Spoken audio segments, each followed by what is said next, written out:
அள்ள அள்ள குறையாதது அக்ஷய பாத்திரம். அது நமக்கு தெரியும், கேள்விப்பட்டிருக்கிறோம். ஆனால் போட போட நிரம்பாத ஒரு பாத்திரம் உண்டு. அது என்ன தெரியுமா? நம்மளில் பல பேர்கிட்ட அந்த பாத்திரம் உண்டு. அதுதான் பேராசை அப்படிங்கிற பாத்திரம்.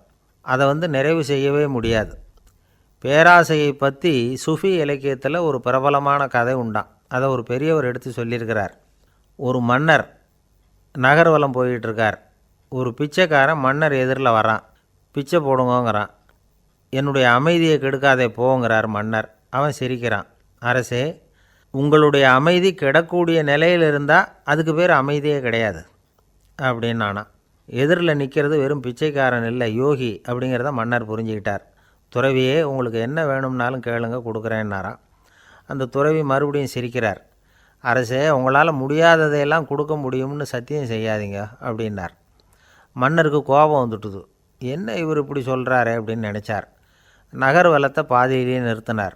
வாங்க அரண்மனைக்குன்னார். துறவியை அழைச்சிக்கிட்டு அரண்மனைக்கு வந்துட்டார். துறவி தன்கிட்ட இருந்த பிச்சை பாத்திரத்தை நீட்டினார். இது நிறைய எனக்கு பொற்காசுகள் வேணும் அப்படின்னாராம்.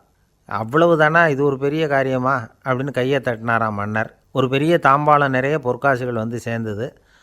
அதை அள்ளி போட்டார். போட போட அந்த பிச்சை பாத்திரம் நிரம்பவே இல்லை.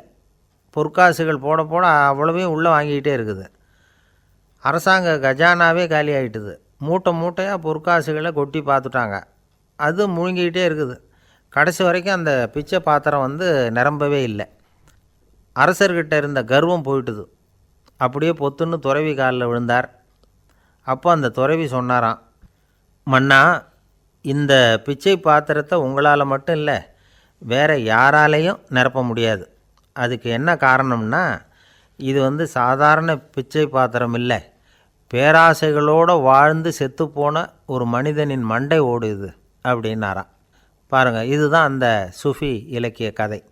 செத்த பிறகும் நிறைவு இல்லைன்னா அது எப்பேற்பட்ட பேராசையாக இருக்கும்னு யோசித்து பார்த்துங்க. நம்மால் ஒருத்தர் கல்யாணம் பண்ணிக்க பொண்ணு பார்த்துக்கிட்டு இருந்தார்.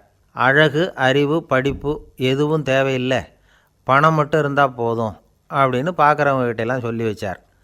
ரொம்ப நாளைக்கு அப்புறம் ஒரு பணக்காரர் கிடைச்சார்.